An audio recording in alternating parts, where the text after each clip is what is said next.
Welcome to the Zinn podcast. I believe our bodies are a living map of the entire universe. All the answers reside within.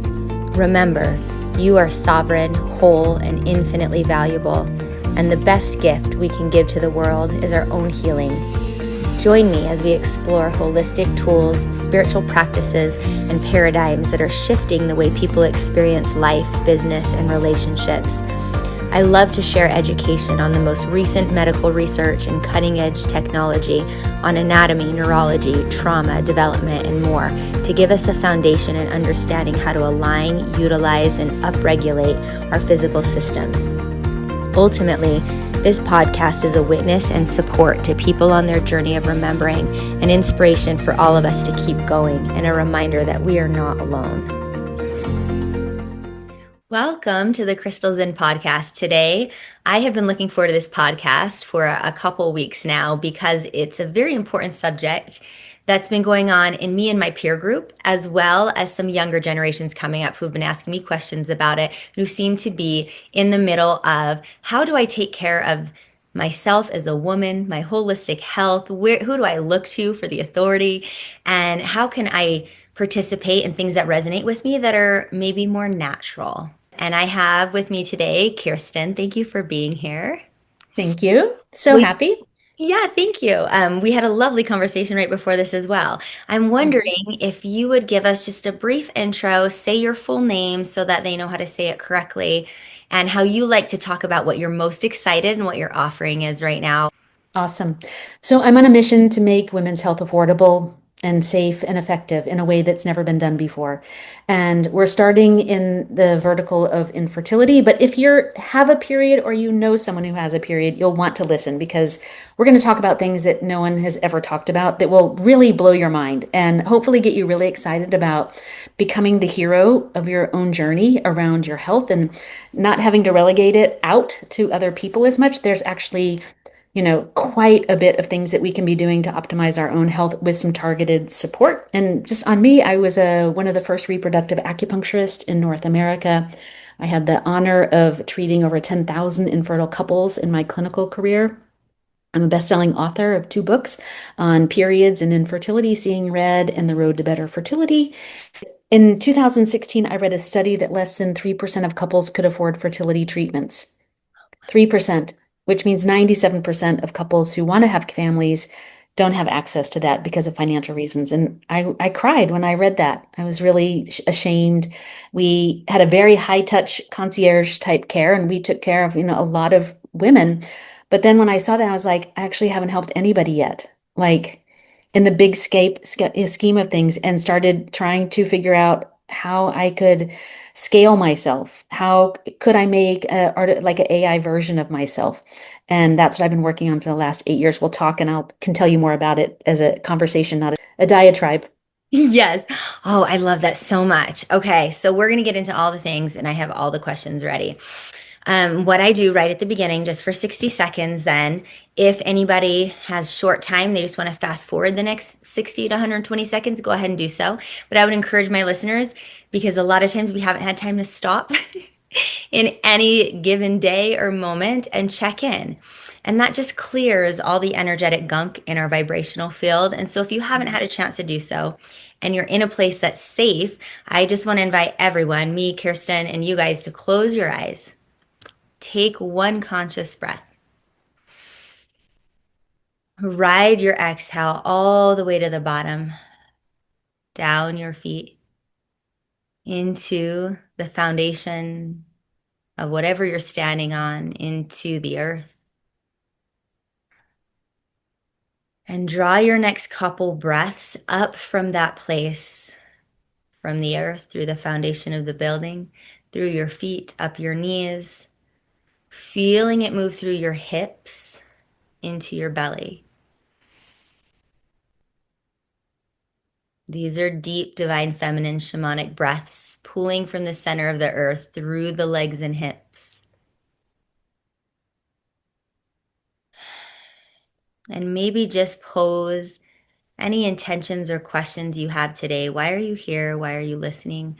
What are you trying to get out of this? What do you hope to gain in yourself?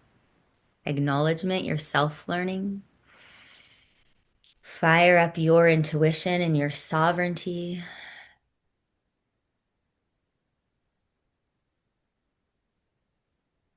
Take maybe one more deep breath, fill up the lungs, come higher in the body to the neck, the jaw, the head.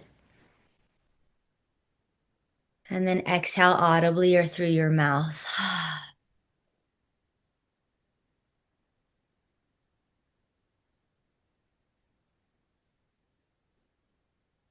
And then just blink your eyes open and come back. Thank you for joining us for that. I enjoyed it. Yeah. I find I need that almost every time to clear. So, one, we can have a beautiful conversation. But like you were saying to me before we recorded, the world is our mirror. Mm-hmm. So, we will hear and get confirmation bias or beautiful inspiration based on our intention. 100%. I just want to ask you maybe one question right at the beginning, which is how did you get into all of this? What inspired you? Do you have an innate sort of gift for helping women with their health? Did you have anything happen to you? What sparked this love and this gift that you give to the world now? Well, let me tell you about the best thing that ever happened to me. And Okay. that was getting diagnosed with MS when I was 20 years old. Wow.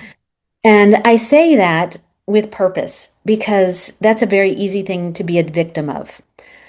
But had it not been for that diagnosis, I wouldn't be in this conversation today. I wouldn't know what being really sick was like. I wouldn't know what being gaslighted was. I wouldn't know what being disabled felt like. I wouldn't understand what it feels like to do everything and nothing working, you know? And so I ended up going to an acupuncturist after I was, still very early diagnosed. I wasn't even taking any medication. And that acupuncturist said something to me. It was a very long conversation. It's a whole, hour we could talk. But essentially he said, look, when you were born, your body was very resilient and strong, but your disease was very weak. And then I was a competitive athlete my whole life. And so I spent a lot of hours every day training as a gymnast in a hot Texas gym. And so he's like, you just trained so hard and you had this sort of latent MS there. And over time, your body got stronger and stronger on the outside, right? I looked like, Instagram, right? Completely jacked at 18 years old. But inside, I was exhausted all the time. I had watery stools all the time. I had gas and bloating. I couldn't digest anything. I couldn't sleep. I never had a period, right? I wasn't healthy. But if you saw me anywhere, like that girl is so healthy, right? And so I ended up going to acupuncture, and he's like, look, what we have to do is we have to identify all the subclinical factors, all the underlying issues that are making your constitution less robust, and then repair them. And then that gives us the window in which potentially your body can get stronger than your disease. And then either you'll have less symptoms, less frequent symptoms, less severe symptoms, or if we do it really well, maybe you'll go into remission. And that was 37 years ago for me. And I went at least 30 years with almost no problems. It's not like acupuncture. You say, oh, acupuncture cured your MS. No, acupuncture can't cure MS. Acupuncture, Chinese medicine, which there's a difference, right? Chinese medicine is the whole practice. Acupuncture is just putting the needles in. Um, Acupuncture, Chinese medicine has the ability to look at the whole system and improve the whole system. And when you improve the whole system, everything gets better. Every symptom, every disease will get better. Not 100%, whatever. And so as long as I paid attention to those early symptoms, I'd be like, uh-oh, I'm turning the corner back into less robust. So a little more rest, clean up my diet, little less alcohol, less sugar, because you don't have to be perfect. You just have to be paying attention. We were talking about earlier about listening. I was talking to the acupuncturist and he said, look, you started having symptoms when you were 17, but you ignored them. In fact, I trained harder because I was like, I feel so weak all the time. I just need to work out harder, which is almost every woman's next thing. They're like, I don't feel good. I need to work out more. People tell me on my live, they're like, I've been trying for like 5 years and I just started change my diet and I'm working out like crazy. Nothing's happening. I'm like, well, what did you change your diet to? Oh, I became a vegan. I was like, okay, well, just know the research shows that being a vegan decreases your likelihood of getting pregnant by more than 70%. And women who exercise to exhaustion 4 or more times per week are also 70% less likely to get. So if we, math doesn't work that way, but if we were to combine those, right, we have two things right there that are seriously working against you. So it was through that process that, I started to learn this relationship between all of the underlying symptoms and the thing that you're trying to address and how to do that. And then once I got to acupuncture school, the menstrual cycle tells you everything. It's the biggest cheat sheet in medicine that nobody is talking about. Every single thing from how many days between periods, the day of ovulation, every single temperature across the whole month, what your temperatures look like, what the line of the temperatures look like, the type, intensity, and severity of your PMS, how many days of bleeding, the color, the quality, the viscosity, is there clotting, is there pain, is there spotting, all speaks volumes about your underlying health. And I just was like riveted. I mean, I was like, I think I'm the first person who's ever declared I'm obsessed with the menstrual cycle. Wow. I am obsessed with what you just gave us because that beautiful paradigm and how you couched your story was such a beautiful reframe. I was thinking for so many ways of being, so many experiences to reframe it like that. It sounds like this is happening for my good, and my body is already innately encoded with perfection, strength, everything I need to heal. And it's just a measure between the ailments or the dis-ease or whatever's happening, which one is stronger, and how do I tend to the one that I want to really expand and be stronger. And it feels like such a powering way to reframe it. And I Mm-hmm. love that so much. There's a second thing you said that we don't have to be perfect. We just have to be paying attention. Mm-hmm. That is a principle someone said to me almost a decade ago, said something very similar, like, you know why I'm not worried about you? You know why it'll be okay? And I was like, why? Because I'm Hi. worried about me. I don't know it's going to be okay. And she was like, because you care. Mm. Because you care. And that seems very similar to because you're paying attention. And a lot of the things can feel really overwhelming. I want to go to the menstrual cycle next if you're okay with that. And Anywhere you that's a perfect segue because that can feel really overwhelming. And so I wanted to highlight what you said first, and that when you also said we don't have to be perfect, we just have to be paying attention. Just so want. that if we get into a lot of things in this discussion, people can remember right off the bat. That's okay. Let's pick one thing. Let me just pay attention, and that is enough for now. Um, Yeah, just listening, right? Listening to your body. We interviewed 16,000 women last year, and the first question we ask is what's your energy like on a 1 to 10 without caffeine or exercise for 2 days? So on the third day, how would your energy feel? First of all, many people like, I never had a day like that in my life, right? That I haven't exercised or had caffeine. And they're like, well, it really behooves you to just do this little test for yourself because your ability to make, conserve, and restore energy drives everything else. And if that number is below 8, we want to pay attention to it. And just for what it's worth, out of those 16,000, 8% energy was 8 or above. 50% was 5 or below. So women are tired. And I think that actually they don't even say how tired they really are because tired seems like in our society, tired has this flavor of lazy, right? If you say you're tired, oh, you must be lazy. If you say I need more sleep, you must be lazy. When in fact, most people can't sleep more than they need to. Mm. Yeah, that most of the women that I'm working with, we get them up to sleeping 9 or 10 hours a night for many, many months. And then at some point, they can't sleep 10 hours and they start waking up after 9.5 hours. I'm like, you're healing. You're finally started to heal, right? And then you only do 9 hours and then you only need 8.5 hours. And somewhere in between 8 and 9 hours is usually the sweet spot for most people. wow, that's incredible. And it's also really scary to think about because, like you said, lazy, but also unproductive and worthless. And that is women's core wounds too, because who are we if we don't have value? And if we can't assign a value to rest, that's just so much worse. And I remember saying when I hit 40, and really turning the corner on a lot of these healing practices that I've been practicing for over a decade. And realizing, and I remember saying this out loud to a couple people, I have been working on hypervigilance, overdrive, people pleasing, and a lot of these things from 0 to 40, and then started to like experiment and overturn and, learn a little bit differently. And I wonder if Hmm. I'm going to have to spend the next 40 years in the complete opposite state to balance myself out. Like I was getting so scared. Like what you said, I would have to sleep for 12 hours, explain it to people who didn't understand, lose my job, say no to all these things, become agoraphobic, just do my garden, and like maybe never come out of that again. And that was really scary when you get into those healing places. And so I'm curious if you have statistics, a number, percentage, or just your experience. In your experience, how long would that take? And I know it would differ for different people, but how do you talk about that space? Like it's okay to rest, it's okay to heal. And will that go on forever? Well, I think that our mind is really powerful. I'm sure that you're in alignment with this. And what Joe Dispenza always says is like everything is made up. Everything is made up. It's just your perception of everything. Time is made up. So taking a long time or a short time is only determined by how long you think it's going to take.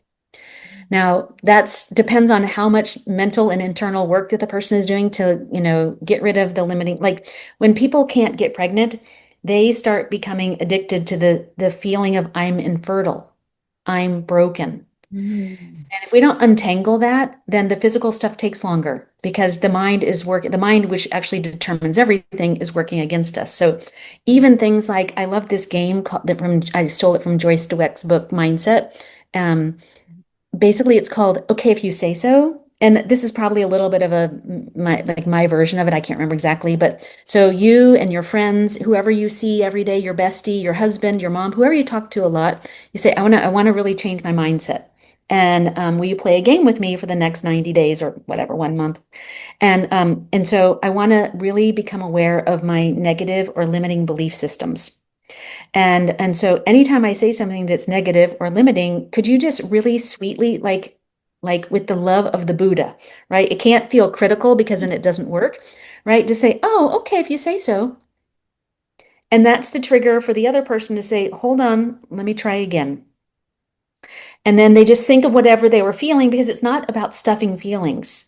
It's not about not having the feelings, but it is about reframing my story about the feelings. So I want to give an example because this is actually quite interesting. So I was playing with this with my children. I'm building this. I went from being a very successful clinician to closing all my clinics, firing all my acupuncturists, and thinking this was going to go a lot faster and taking like a $40,000 a year salary for like the last 7 years. And just thinking like, okay, we're so close, but it's so hard to build it. And so working on my abundance, right? And also my time relationship. Like, why is it taking so long? I'm impatient. And so my daughter has a very serious chronic illness that we haven't been able to diagnose. Mostly she's in like extreme pain all day, every single day. They could not figure it out. And my friends live in Hawaii, and I was like, but they don't really have a big enough house for she and I to go and like stay for a month. And I was like, I really want to get you to Kauai. And I'm just going to get you, I just need to get you in the ocean like every day for like a month. I want to just Kauai is the farthest landmass from any other landmass in the world. It's just so pure. And, um, and I was like, but I just can't afford to do it. It's going to cost like, it's so expensive there. It'd be like $20,000. She goes, okay, if you say so. And I was like, thank you. Thank you. Let me try again. I thought about it and I was like, I don't know how I'm going to do it, but I'm going to be fucking unstoppable at getting us both to Kauai for a month. And I started just saying that to myself. I'm going to be fucking unstoppable. My kid deserves it. I'm going to get her there. I don't need money. I don't need anything. I can make this happen. Like with. So I'm in Hawaii for just a short visit with my friends. We're sitting around the pool with some of their other friends, and they're like, when are you coming back? We're like making friends with her friends. And I was like, I don't know. I want to come in the July with my daughter, but I need to find a place to stay that's like super affordable because, y'all know it's expensive here. One guy looks me square in the eye. He goes, I actually live in Austin. That's where I live. And he's like, I'm going to be in Austin that month. You can have my place for free. It's like $12,000 to rent that place for them, right? And right, we have to just pay attention to our language so carefully. So even when you say, I'm infertile, you are telling yourself who you are. I'm on a journey to motherhood is a very different conversation, right?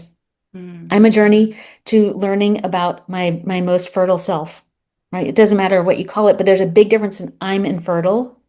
I can't get pregnant. I just can't get pregnant. I'm never going to get pregnant to my journey is taking longer than I thought, right? And so if you go into this and you get enough people playing it, you can uplift all of your group at the same time because all of the people will start saying like shit. And I have been described as a pathological optimist. I love that. And when I started playing this game, I am not a pathologist. I had a lot of fixed beliefs about my kids, about my family, about myself, about what's possible, about my health, and those were sneaking out of my mouth every day. And it's really powerful. It's a great practice and it's kind of fun. And what's nice is we were talking about earlier, sometimes when you're on a journey to sort of like liberating yourself, sometimes that causes fracturing of some of the relationships around you because then people are like, why are you sleeping 12 hours? You're lazy. You're like, no, no, no, I'm trying to recover from the last 40 years. Like, I'm going to die if I don't do this, right? Like, literally. And so, yeah, I That's can't remember what the question was. You answered it. It was how do we talk about these things Yeah. and how long is it going to take and Or how long is it going to what do take? we expect going into it? And it sounds like you really answered it in like a my favorite answer, which is it depends. And then Well, what we, you gave us the tools and the reframe. Uh, yeah, and it's right on time. I want to hear what you're going to say well, first. I was just going to say, people using the app, our app Conceivable, they typically will see about 70%, if they use it every day, and all we ask is for 10 or 15 minutes a day. If you do it every single day for 90 days, typically about 70% of your symptoms will be gone. PMS, cramping, fatigue. Just do what she says because basically you get an AI version of me doing the assessing and figuring out what are the underlying issues we need to work with. And then we give you a chef, a therapist, a nutritionist, all AI. So you get a virtual care team, a data analyst so that, if you're using any other tracker, fitness tracker, period tracker, Aura Watch, Mira, any of these things that give you a lot of data, to me, that's very injurious because data does not change what we do. People are like, I can't give up my Anato monitor. And I was like, why? And she's like, I need to know what my hormones are. And I'm like, okay, then what are you going to do? And she was just like, well, well, I was like, what's your next action when you see your next hormones? Yes. Do you feel better or worse getting that data? I feel worse. What's the likelihood is after you see that you're going to go Dr. Google and be like, I got to figure out this all the hypervigilance, like 100%. So we just gave them a data analyst. So you don't have to do any of that. She's never reporting. There is individual reporting, like here's your blood sugar, here's your VO2 mass, but you just talk to your data analyst and she's like, okay, here's the big picture. Your energy is still a 3 out of 10. You're still only getting 4 hours of sleep. Let's try and fix the sleep. Because I think if we fix the sleep, we can fix the fatigue or whatever else is going on. Maybe she's tired because she's tired. Maybe she's drinking too much caffeine during the day, and some of her caffeine is at 2 o'clock in the afternoon, and that's what's keeping her from sleeping, which is keeping her tired. She doesn't need a supplement for her fatigue. We need to just get her, I mean, maybe just getting her sleeping properly will fix the fatigue, but there's a lot of other underlying issues that can cause fatigue. So, Yeah. No, that makes a lot of sense. And you honed in on exactly that point of the actionable items that we were talking right before that I was saying I appreciate. And I feel like I have a listener base that is really in the space of experiencing some similar journey that you did, gaslighting, frustration, it taking longer. And so these very potent positive attitude, positive reframes with actionable items, like I'm just feeling a lot of relief hearing you talk. mm, Like I don't have to know everything. I don't have to do anything. And we know that the biggest hindrance to taking action and healing is overwhelm. And we have that rhetoric in the healing world a lot too, which is we say people can get addicted to the healing journey. Like you said, to that mindset that I'm infertile, I'm unhealthy, I have these autoimmune conditions, I'm just going to be sick, I'm going to be in pain. And This is so, me. yes, so it's very important, even in the healing world, where we have started to reframe, or at least I try to, and a lot of my gurus have encouraged us to, based on the latest research, promote the idea that I am whole already. I have everything I need inside my body.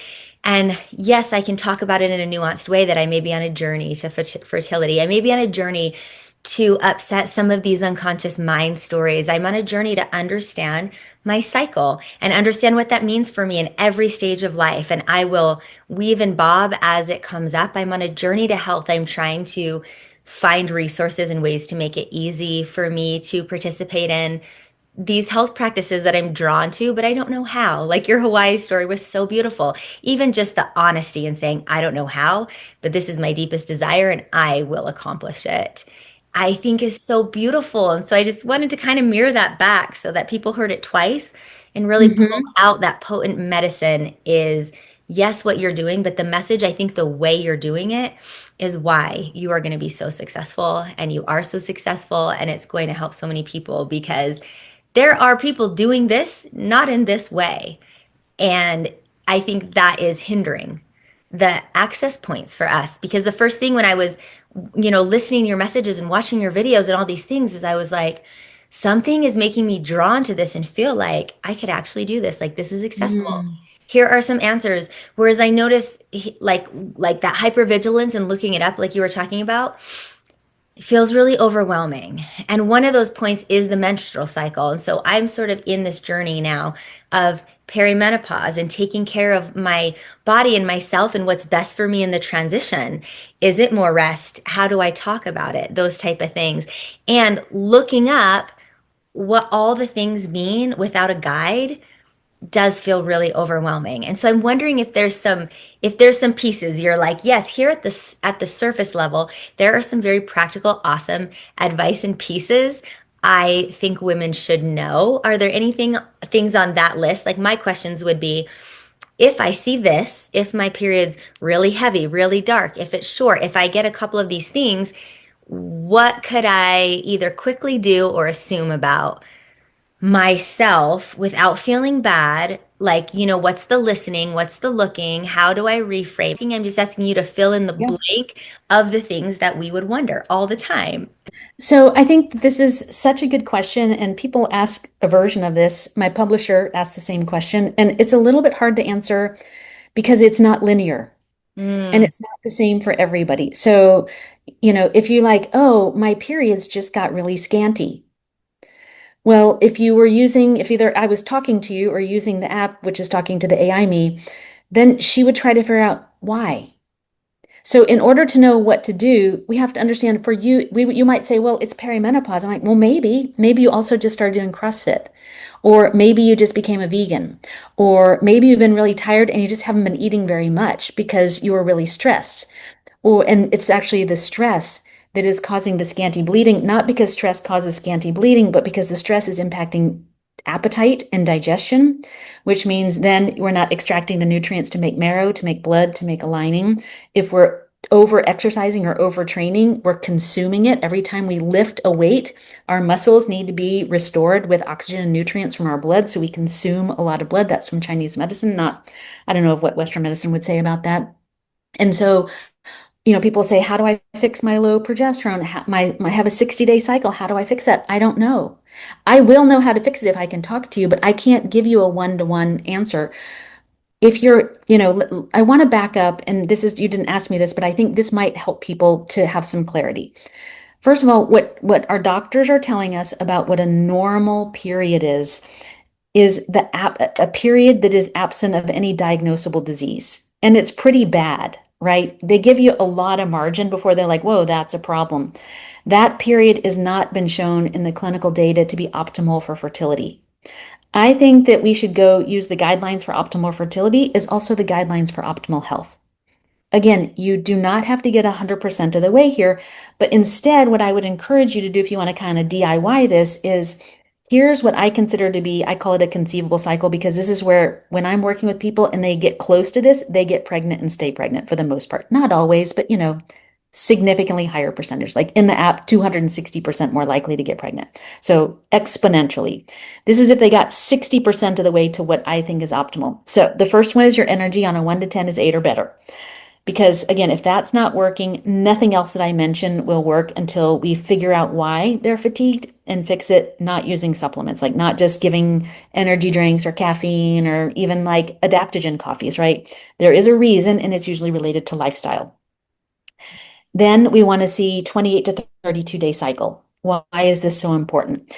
Because when it's not, we want to be looking out for PCOS. We want to look at insulin resistance. We want to look at digestive orders. We want to look at dietary issues. We want to look at gut issues. All of those things can compromise all the other things that we need to work on, you know?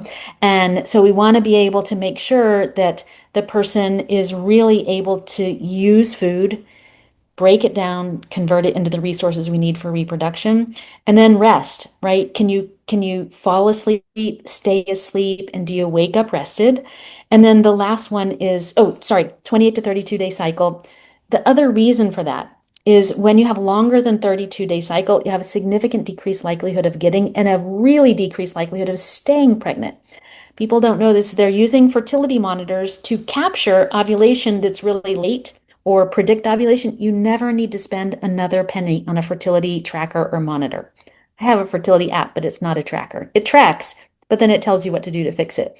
But so what we don't want to do is we don't want to just capture ovulation on cycle day 25. That is unlikely to be you might get pregnant, right? To get pregnant, the sperm just has to enter the egg. To stay pregnant, we need resources. And if we're starting off, if the egg doesn't get used, it starts breaking down to be reabsorbed.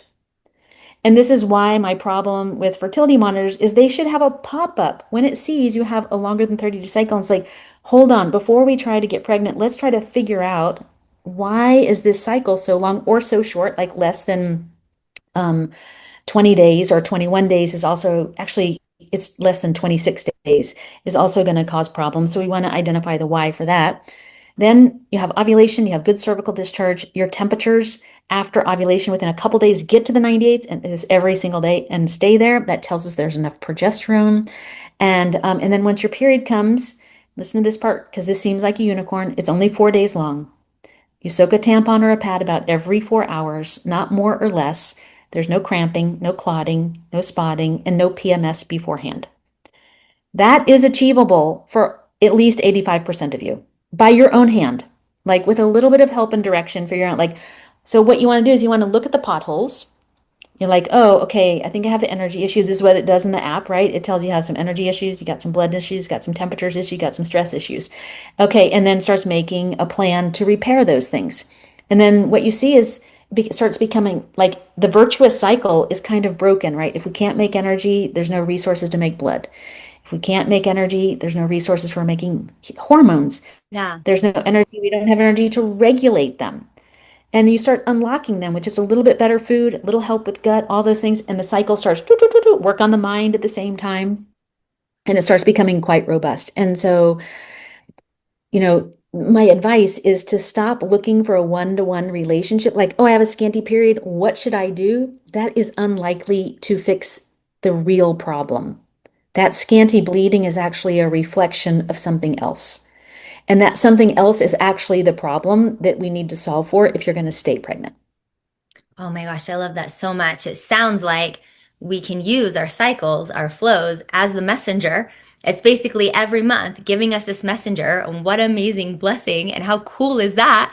That, just like your emotions are your messenger. And it makes so much sense what you're saying that you wouldn't try to go plant an apple tree in infertile soil and rocks and not water it and all the things. It's like, of course, you would look to the optimal conditions while you're trying to get fertile. And the third point you made that was so beautiful is whether you are fertile and trying to get pregnant in this stage of your life or not, using the flow as the messenger for optimal health and fertility is just going to give you your optimal women's health and fertility throughout. Why not just listen to that and manage and hone that?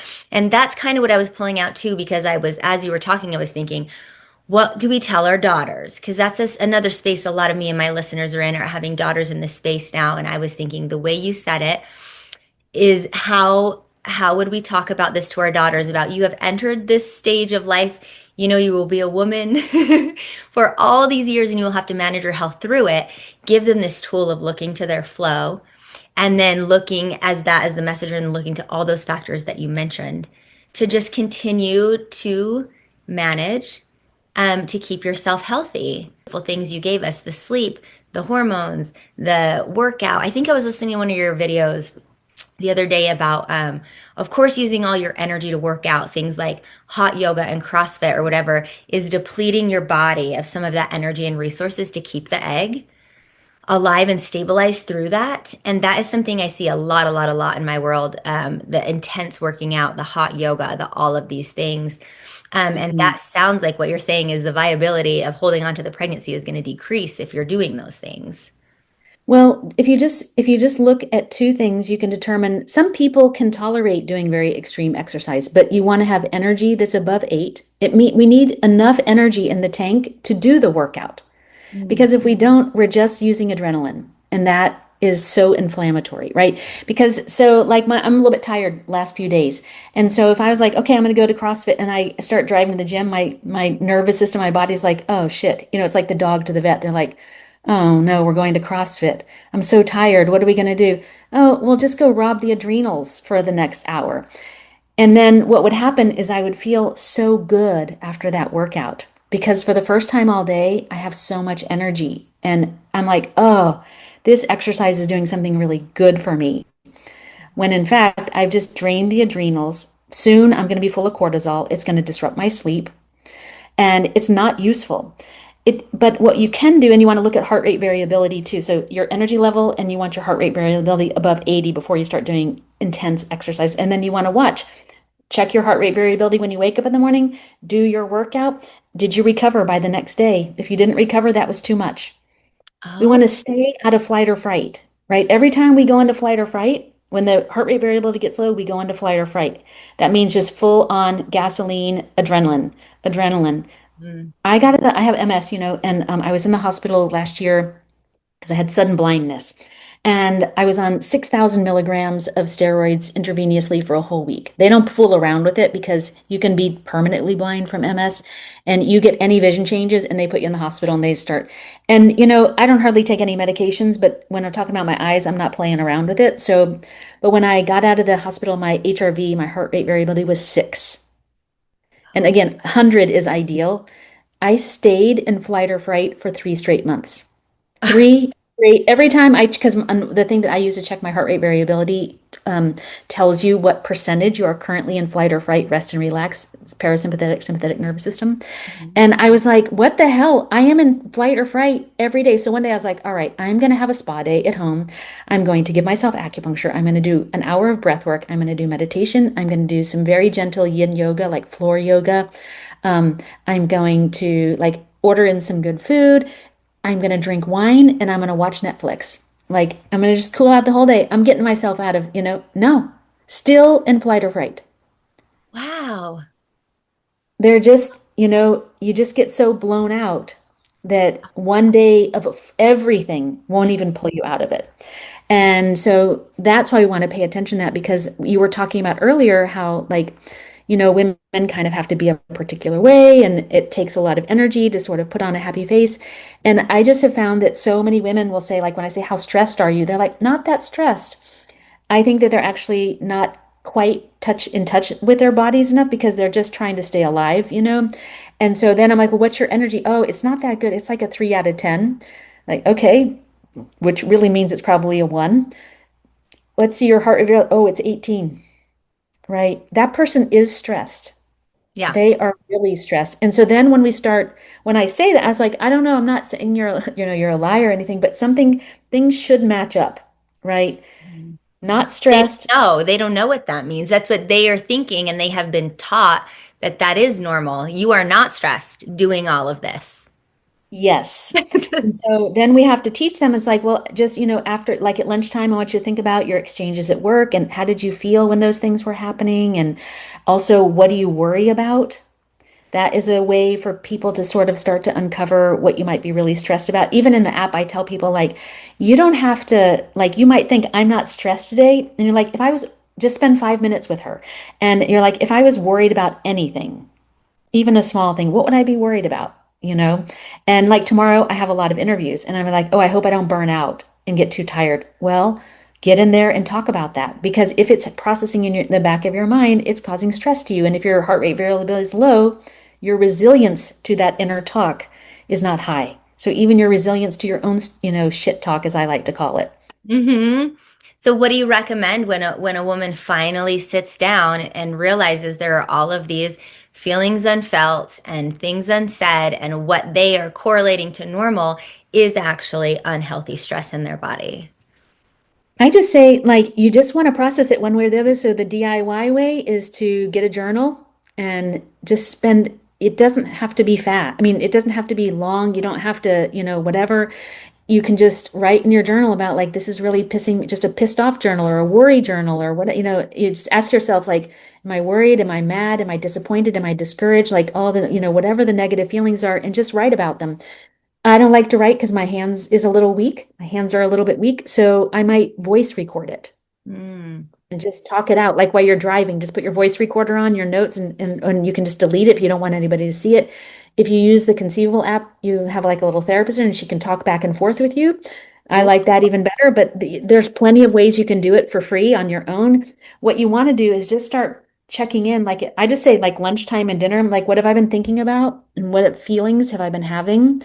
And then any feelings that are like the not the good ones, and I have to ask, I'm like, oh, I was pretty happy about it, but it's like if there's any yuckiness in there, I have to sometimes dig, I'm like, well, I'm always like a little bit worried about something. You know what I mean? Like not performing well, not being good, looking dumb.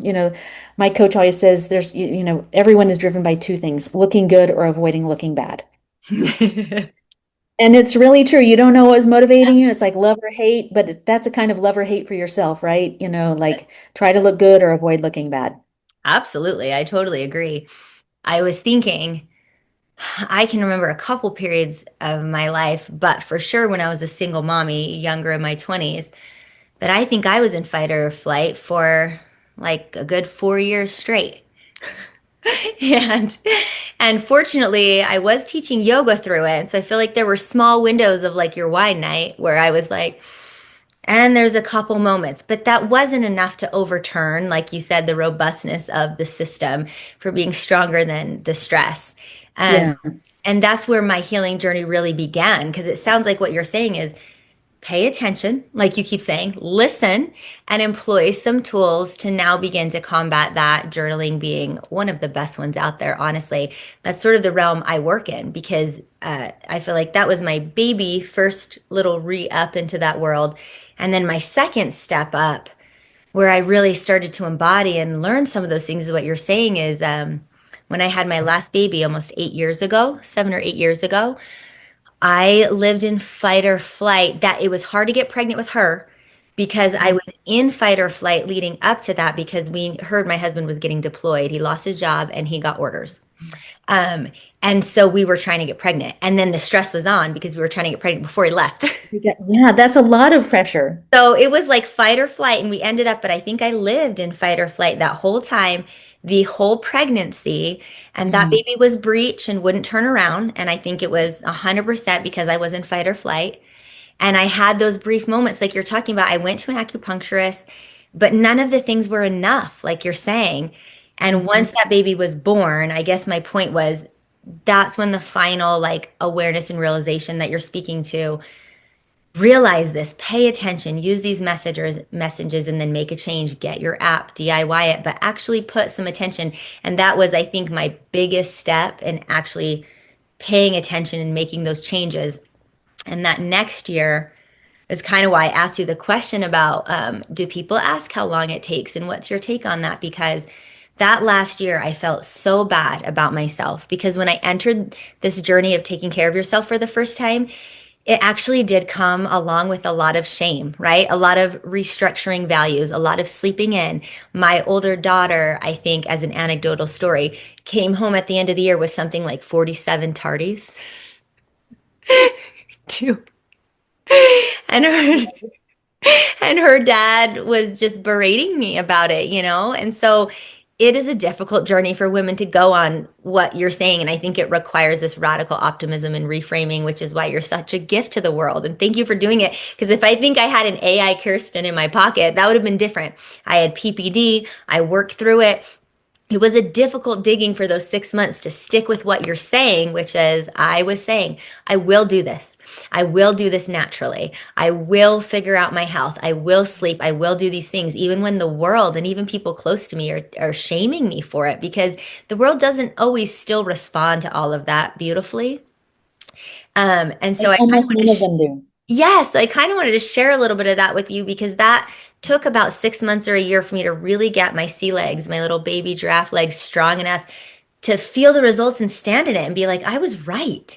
And this is Hmm. healthier. And now I am seeing the results of that. And I'm wondering what you experience and what you see with just that principle about how this is still met in the collective conscious. Like, what's the story? What's the rhetoric? Is this getting better? Is this hard? What's like the scripting around women taking care of themselves like this? Well, I just think that we have a lot of programming to overcome. And I try not to care too much what other people think, and I try to really empower other women to feel the same way. Like, if you know that you're doing the right thing for yourself, it doesn't matter if somebody thinks you like, if that person thinks you're lazy, they actually really don't care about you. Like if they do, it's not the care that you need and want right now. And you can say, thank you for your care, but listen, I have some work to do and I'm going to go dark for a little bit and I'll pop back in when I'm not so lazy. You don't have to say it like snarky or anything, but you know what I mean? Like I have some work to do. My job, one of my most important jobs is to be a mother or a partner or whatever is really important to you. And you're like, and I don't have the resources to do that in a way that I feel proud of right now. And I need to take care of my body first so that I can serve my family or whatever it is that you want to serve. And we have to remember that I just feel like we need to tell women over and over and over, you're the future of the species. Do you know how important and valuable that is? We treat women like just, I heard a guy on TikTok say the other day, a woman is just a thing that a baby comes out of. This was like a radical pastor and who was like really thinking just like, very paternalistic form of Christianity, and I was like, actually, I think they're the future of the species because we only need like 20 men because we can get like 200 million sperm from each of you and preserve those and have those forever. But if the women go away, y'all are in big trouble. You're in big, big trouble. And I just feel like women are the future of the species. They are the shepherds of our children, which is the second future of our species. And it is a really important and to be cherished. You were asking me earlier about like those of you who are with daughters. I have a daughter too. I think that the best thing that we can do, and this is for dads, I have a little recommendation for all dads for moms is as soon as you can just start normalizing periods. The earlier the better. There's less weirdness when they're 2 and 3 years old. Like let them come in the bathroom and see you put a tampon in and let them see the blood in the toilet and just say, this is kind of a miracle because this is inside of me, a baby can grow. And that baby, it needs like a little house called a placenta, and that's kind of made out of blood. That seems kind of gross, but it's really cool because that baby, that thing gets made every single month. And then if I don't use it, it just cleans house and it comes out, and then I get a fresh one the next month. So if a baby does get to grow there, it's got a perfectly new house. And that is really badass because women are the future of the species. You tell sons and daughters this, women are the future of the species. We have to honor their journey of motherhood and of what it takes to be a mother. And some women will suffer a lot because of this process. And so we need to honor them and take care of them and cherish them because without them, we cannot move forward in this world, right? And then dads, mom and dad tell each other like, "Hey, mom says, dad, my period's coming on Tuesday. Let's do it. Not this. We're not talking sex. Do it." And then on the day your period comes, you kind of, even if your period's all fixed up from conceivable, you kind of fake a little bit of like, oh, and dad says in front of everybody, "What's going on, baby? You don't seem too good today." You're like, "I just got my period. I'm just feeling a little bit under the weather." And he's like, "Oh my gosh, this is such an important day. Like, first of all, I just can't thank you for being a woman. Can't thank you for what your period, like it does, have some inconveniences for you, and you just do it with such grace and dignity, and I just respect that so much. Do you need anything? Can I bring you some Tylenol? Why don't you get on the couch and we'll order pizza, or I'll make something if you can cook. You know, it's just modeling. I love It's just modeling. And then he says, "Do you need any supplies? You will need me to pop." And she says, "Oh, actually, you're going to say yes, right? Yes, actually, I do. I have enough today, but maybe tomorrow, could you pick me up? Yes, babe. Would you like tampons, pads? Do you need a new cup? Like, what else do you need? And then you need some new period underwear, just like nothing, right? It's not a big deal." And son says something like, "Ooh, dad, that's gross." Like, no way. Women are so badass. Like, they make humans. They are so badass. They can make humans. No. If you think it's gross, I mean, I don't know what's gross about it. I think it's really badass. Then daughter is like, that's what kind of man I'm gonna marry. That's what kind of feedback I'm gonna put up with from society. And that teaches son what kind of husband to be. It's Yeah. good for everybody. And you can That's do your so own version of cool. this. But I know. I have so many ideas now. I'm like, oh my gosh, like this is so beautiful because the modeling in front of them too. Like even just yesterday, my husband had said something because we were talking about the process we go through, how women go in and have their checkups and then the process of birth, whatever way you choose to do that. And he was saying like, yeah, I remember feeling really vulnerable and just feeling really bad that you had to go through these processes. He said, I like, we were talking about the three different birth processes for some reason. And he was like, I actually remember feeling really angry at some things they made you do or you had to go through. Because we were talking about the learning with each birth. And a woman also learns what rights she has, not only just with doctors. And like you said, what tools we have to deal with all of this, but a lot of times in the beginning, you don't know. And so you just do what someone tells you or you see what someone else does. And he remembered feeling as a man some anger in the way I was treated earlier on before we knew what my options were and what I had to go through because he also didn't know how to advocate for me or show up in that space. And I have this really beautiful friend who's a doula. And so I went through her doula training last year um, and processed just a lot of my own stuff through just that learning as well. And she says what you say too, talk about it, make it more common. She'll go out on dates and say, oh, I'm on my flow, to just try to normalize it in that collective conscious. And she teaches like a daddy doula class. oh, I love that. That was an interesting point that you just brought up that reminded me of what he was telling me that he felt disempowered. And so how do I empower my son in those spaces and my husband, like what you just said, to model those things is so beautiful and so powerful. Um, and it's really cool, especially like before you're married too. Like my mind just went to all these places like, gosh, what else is untapped? In society for men to be able to take care of women that they're dating, that are their sisters, that just have this rhetoric more readily available that we're talking about. Because it just in my mind, in my 20s, saying something like that when I was a single mommy or before I was married, and someone asked me on a date or said to say something to them like, oh, I have really bad cramps today or I'm on my flow. And to think that that man would, bring you soup or something like to just have that open conversation felt really non-existent when I was younger, right? 20 years Mhm. ago, 25 I years mean, ago. I think it's getting better, but I think the current way to do it is through our sons because we can tell like our 20-year-old men to do this Yeah. and some of them will do it, right? But they have been programmed that it's dirty and gross and, whatever. But we can give a whole new narrative. And I kind of stole this from Nestle. They wanted to start like in the 40s or 50s, they wanted to start selling coffee in Japan, but people weren't drinking it. And they hired this really fancy ad agency, and they had this psychologist who was really famous for like really figuring out how to introduce a new product in a new market.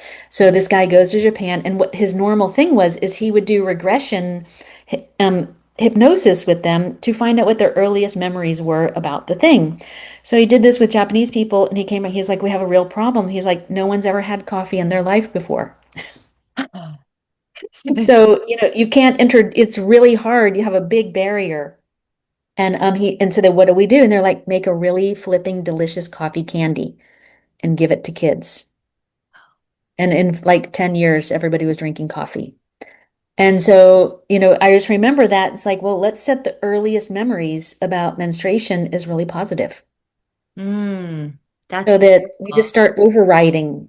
And if enough families do it, we start to drown out the historical legacy of what was said in the book of Leviticus. It's the first thing that was ever written about a menstruating woman. That thing is so vile, it's as dirty as a menstruating woman or the devil. Hmm. Aristotle, very shortly after, women are the inferior species because they menstruate, right? This is before the discovery of the ovum. He said the only thing they're good for is to provide the soil in which the seed can grow. And the seed contains the spirit and the intellect. And then that, combined with the Bible, was the prevailing opinion on menstruation for 17 centuries. I was going to say, yeah, those centuries. It's interesting to look back at that history, and I love what you're saying about that um, with the children. And what else I actually think is so beautiful, which I've heard coming back, which is why I asked you this question too, because I've heard it coming back even more now than ever before about the divinity of women and the acceptance of this because of this just the discovery even in the last 10 or 20 years of those older civilizations before biblical time 100,000 year 50,000 25,000 years ago um, civilizations where this whole concept was completely flipped on its head and women and even women's anatomy was worshipped and and they absolutely had it right and their civilizations flourished because of it and we're getting some of these teachings coming back and that type like I just can't like my jaw's always dropped like I'm always reading those things and I find them fascinating. Have you read a bunch of those things about when the women were the priestesses and they were worshipped and kind of like the order of things and how all of those civilizations really flourished economically?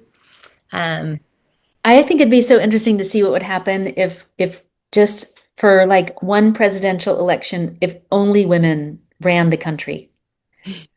I don't know. I mean, I don't know if it'd be a shit store, if it'd be a big success, but it would just be an interesting because mostly men run our country currently. We yeah. have a small smattering of women, powerful, smart women, but certainly we're way over indexed on men. And we just wonder what would happen if we flipped that. Like Yeah. just what would happen. But also, I think that the modern thing is to read Gloria Steinem's article "If Men Could Menstruate." Oh, I haven't read that. If you haven't, it is a quick Okay. read. It's like 2 pages or something, but it will make you laugh your head. Basically, she says if men could menstruate, menstruation would be the coolest thing ever. If men had periods, men would make us feel bad because we didn't have periods. If men had periods, they'd be wearing shirts that say, "Hell yeah, I'm on the rag," right? They'd be so proud of it. Yeah. And I was like, yeah, that's what we should be doing too, because it's true. Like I always say, like having a period is your instrument of unfair advantage. Yeah. Right? Not only can you make a human because of it, every month, like it's your reflection. You can know almost everything about your health just from your period. That's amazing. I think it's so beautiful and it's so much great information. I'm wondering if there's something in that vein of your expertise that we haven't covered or that you would really like to share about that subject or anything that's maybe on your heart. I mean, it's all like I'm so mission driven that like I could explode with mission. Yeah. So it's very, like I have to just follow the thought line. But I feel really passionate about the young girls, the early menstruators. I think that that's really our opportunity. So like in the conceivable like world, as soon as we're done with infertility, we'll finish the miscarriage pregnancy app and the postpartum version. It'll be the same thing. It'll be different experiences in the same app once you're moving through the different parts. But then I'm going to go back to the little girls and build a version and experience for the little girls to get them ready for their first period, to get them ready for it in a powerful way so that they're excited about it. They understand, like, I'm becoming a superhuman by doing this. That's sort of the context. Learn all about their body, like be able to ask any question, and very lightweight sex ed because, like, in my state, we only teach abstinence. Yeah, same.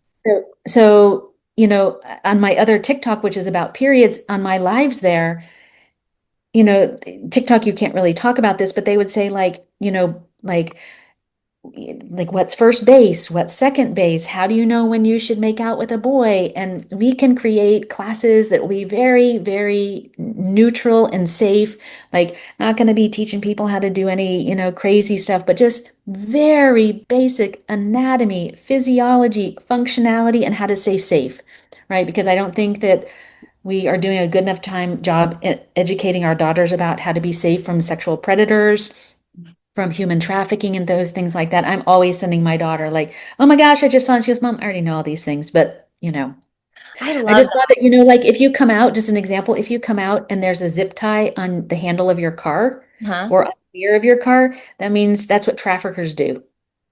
Oh, yeah. So they see you get out of the car and then they tag your car, and then the other people who are with them see that, and then those people follow you into there and then take pictures of you and report back to the person who's waiting to grab you. All these little scary things that like I would be like, what the heck's this on here? Throw it away and then Yeah. Well, that's incredible too, because I can also see a resource like that. Lots of parents would also utilize that, right? And get that information in their hands to move it forward. And I just want to double click on that. You mentioned the Chinese medicine holistic way of treating the whole body, the whole symptom, all of the systems of the body using these natural resources to feed back and read the body. You also mentioned um, depression, right? Like PPD, all kinds of health, whether it's eating, like eating disorders, sleep, like young girls in their periods. And it's just so much more vast and all encompassing. And so I just want to double click on that, right? Not just fertility, not just perimenopause, but like you said, from the gambit. And I hope you create these so quickly. Joe Dispenza, like, I am here now. Before and after and throughout the span of a woman's life, because even as you get towards the other end of it with all of these things that help with Alzheimer's and our bone and our mental health, I've seen a lot of numbers saying that when you participate in the things that you do and you promote and help women learn and understand, then those numbers for like Alzheimer's and end of life health go way down as well. And so first of all, thank you for that. And thank you for having that mission. And like you said, it just sounds like you and your one amazing body can accomplish all of that for us, which is amazing and incredible. And I love your missions and your enthusiasm. And please rest enough that you can keep giving us these things. thank you. Well, I'm a professional sleeper. I love sleep and I do not, people are like, hey, let me call you at 8:30. I'm like, no, I go to sleep at 9 o'clock. Like, you know, I need a lot of sleep to stay healthy, and I have a lot of work to do. And, I think that what you just said, and thank you for those sweet words. I do really appreciate them. When you're talking about like, well, how long does it take to fix all this? Mhm. And the same thing for me when I talk to my development team. I'm like, okay, well, now you see from age 7 to 70, we have like 13 different experiences to build. Like, we're going to build our own language model because I don't want to use because the language models are listening now. I want to make sure to lock down all of your data. We have it pretty locked down, but I don't feel like 1,000% sure that your data is, never going to have access anywhere else. And so we're just going to lock it all down and build our own language model. And that's like $1 million. It's really expensive. But when I asked my team, like, okay, how long do you guys need to build all this? And they're like, I don't know, we can get through postpartum in the next 18 months. And I was like, 18 months? I can't, no. Do you know how bad these people are suffering? Yeah. That, we cannot wait. No, I need the whole thing done in 18 months. Yeah. And like, Kirsten, you just don't understand how much work that is. And I was like, be unstoppable. Be unstoppable. This Yeah. is a life or death situation. Like, we have to work against the clock. Um, Too many women, 82, just PMS and cramping, 82% of women have life interrupting menstrual pain and PMS. If that's the only thing we solve for, we will have changed society, right? If we give women, you see all the Senate hearings that are going on right now, and then the senator will say, like, I'd like my time back. Yeah, I want you to have your time back. All the time that's been consumed with having PMS, menstrual pain, bad periods, whatever's going on with your periods, I want to give you your time back, and I want to see what you do in society, right? What happens when we unleash women at their fullest potential on society. I want to see that. And that's what gets me up in the morning. And that's why I'm like, hell no, you can't take 18 months to build three more things out of 17. Figure it out. Get smarter, get more efficient, use AI. I don't give a shit. We can do this. And so I say that story because we often have to be unstoppable for ourselves. And, if you follow Joe Dispenza, if you don't, he's really worth reading, Breaking the Habit of Being Yourself. But, he always says, like, he doesn't say it's fact. I mean, it's from physics. We are 99% energy and 0.002% matter. So what you see of me and I see of you is only 2% of who we actually are. That our eyes can only see about 30% of all the light that's around us, right? And so if we are form has to change physically, making blood, right? You have to make every red blood cell. That's just the reality. Changing energy can happen in an instant. And so if you're feeling like things are taking a long time, go to your mind. The only reason it's taking a long time is because your mind is slowing you down. Think about what you believe about what is true for yourself, what is true about whatever condition that you're working on. Like, oh, I have ALS. It's you're going to die from that. Well, probably, but I know some people who did not die from it, not too many, right? If you get your head on straight, amazing things can happen. And if we have time, I would love to tell you just a quick story about my father, who Yeah. is not with us anymore. He was like a strict Republican, very conservative guy, business entrepreneur like me, and but he was obsessed with Zig Ziglar. He's the one that he always called me. He's always said, like, Kirsten, you're a river going down a mountain. Nothing can stop you. Nothing can stop you. Nothing can stop you. And that really just became my mantra. And he got diagnosed with stage 4 lung cancer. And they're like, you're going to die. Like, it's too far. But there is a clinical trial. And he was like, okay, I'll do it for sure. So he goes in the clinical trial. They said, like, maybe he would live 6 weeks. And the trial was 8 weeks. So they're like, if he made it through the trial, that's going to be a good thing. Well, every day he had a really beautiful backyard and he had a recliner because he didn't feel very good. I mean, it was in his liver, in his bones, like it metastasized other places, pretty bad situation. Every day he would just point himself out so he could look out into the woods. And for 3 straight hours, he ate cancer cells with a Pac-Man in his mind.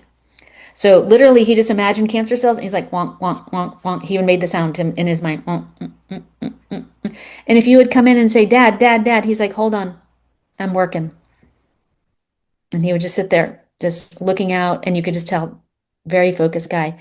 Well, he survived the 8 weeks and he went to go see his oncologist. And the oncologist is like, I don't know what to tell you. And he goes, what? And he goes, you're the only one still living.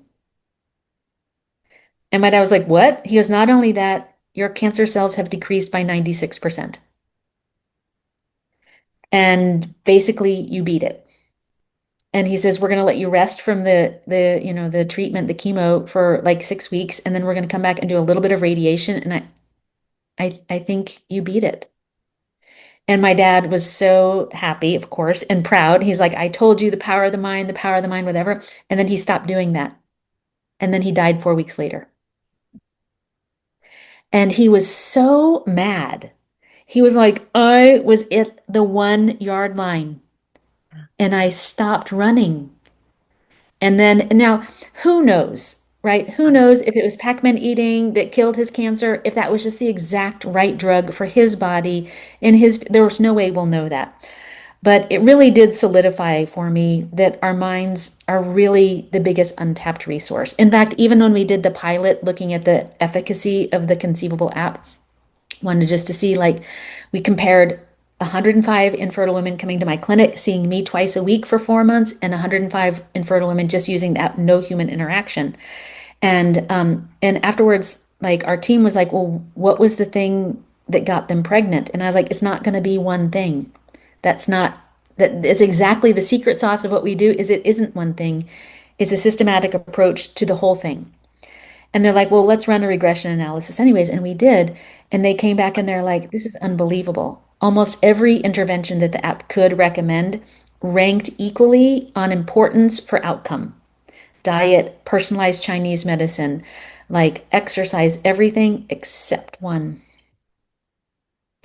Mindset. And that was the earlier version of the app without all the AI, so that the therapist wasn't there. It was literally mindset training that you did on your own. So it was very like a very remediation point of view on that.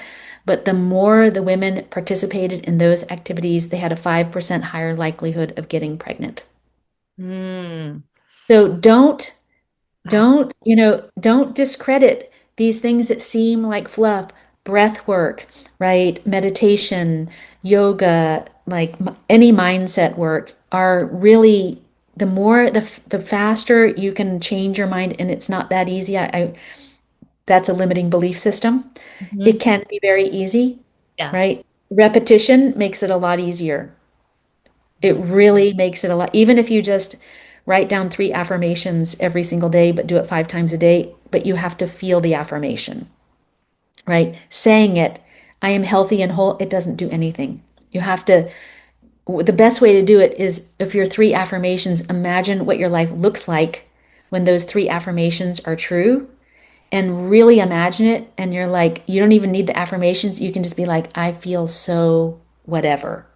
And that actually breaks the connection because our feelings determine, affect our physiology, affects our actions, all of that. Absolutely. That is the most beautiful message of all of it, I think, Mm. as well.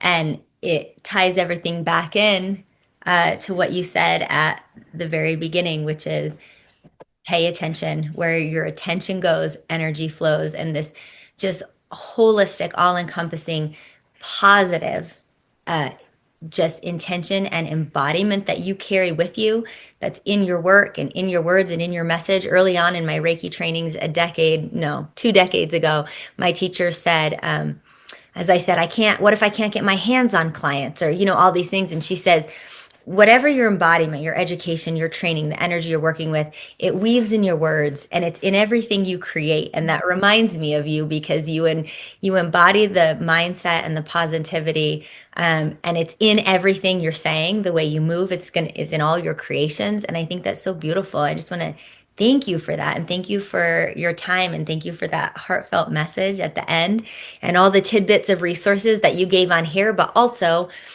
let's end with how to find you, because I was educated, whew, like so beyond what I knew just watching your TikTok accounts. And so you have put a lot of resources on there too.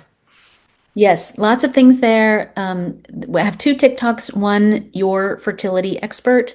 That's for anything related to fertility. And then the period expert. I couldn't get both the same. So the period expert, that's for period stuff. It's more directed to, I mean, there's a lot of good information there. It's a little bit targeted to first menstruators, but still lots of good information. If you just reach out to our website, conceivable.com, you can meet the virtual care team. And if you reach out through the website, you can get to me directly. Oh, that's amazing. Well, thank you. And that will all be tagged in the show notes so people can contact you. And once again, thank you so much. It's my pleasure. Thank you for having me, and really a beautiful conversation. I really appreciate what you said about, I hadn't thought about that before, but it's like that our, even when we're speaking like through TikTok or on a podcast, that we can still use our voice as instruments of healing.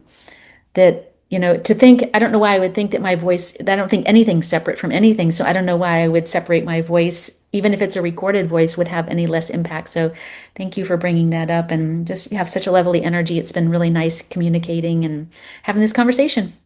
Thank you. Thank you for listening. Connect with me on Instagram at Crystal Zinn Yoga.